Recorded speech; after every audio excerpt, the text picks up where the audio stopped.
During the 3rd year of King Jehoiakim's reign in Judah, King Nebuchadnezzar of Babylon came to Jerusalem and besieged it. The Lord gave him victory over King Jehoiakim of Judah and permitted him to take some of the sacred objects from the temple of God. So Nebuchadnezzar took them back to the land of Babylonia and placed them in the treasure house of his God. Then the king ordered Ashpenaz, his chief of staff, to bring to the palace some of the young men of Judah's royal family and other noble families who had been brought to Babylon as captives. Select only strong, healthy, and good-looking young men, he said.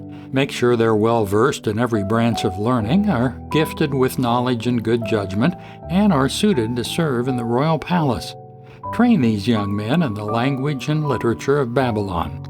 The king assigned them to a daily ration of food and wine from his own kitchens. They were to be trained for 3 years, and then they would enter the royal service. Daniel, Hananiah, Mishael, and Azariah were 4 of the young men chosen, all from the tribe of Judah. The chief of staff renamed them with these Babylonian names. Daniel was called Belteshazzar. Hananiah was called Shadrach. Mishael was called Meshach. Azariah was called Abednego. But Daniel was determined not to defile himself by eating the food and wine given them by the king. He asked the chief of staff for permission not to eat these unacceptable foods. Now God had given the chief of staff both respect and affection for Daniel. But he responded, "I am afraid of my lord the king, who has ordered that you eat this food and wine. If you become pale and thin compared with the other youths of your age, I'm afraid the king will have me beheaded."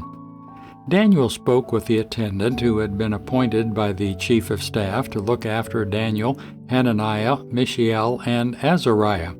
"Please test us for 10 days on a diet of vegetables and water," Daniel said. "At the end of the 10 days, see how we look compared to the other young men who are eating the king's food. Then make your decision in light of what you see." The attendant agreed to Daniel's suggestion and tested them for 10 days. At the end of the 10 days, Daniel and his 3 friends looked healthier and better nourished than the young men who had been eating the food assigned by the king. So after that, the attendant fed them only vegetables instead of the food and wine provided for the others. God gave these 4 men an unusual aptitude for understanding every aspect of literature and wisdom, and God gave Daniel the special ability to interpret the meanings of visions and dreams. When the training period ordered by the king was completed, the chief of staff brought all the young men to King Nebuchadnezzar.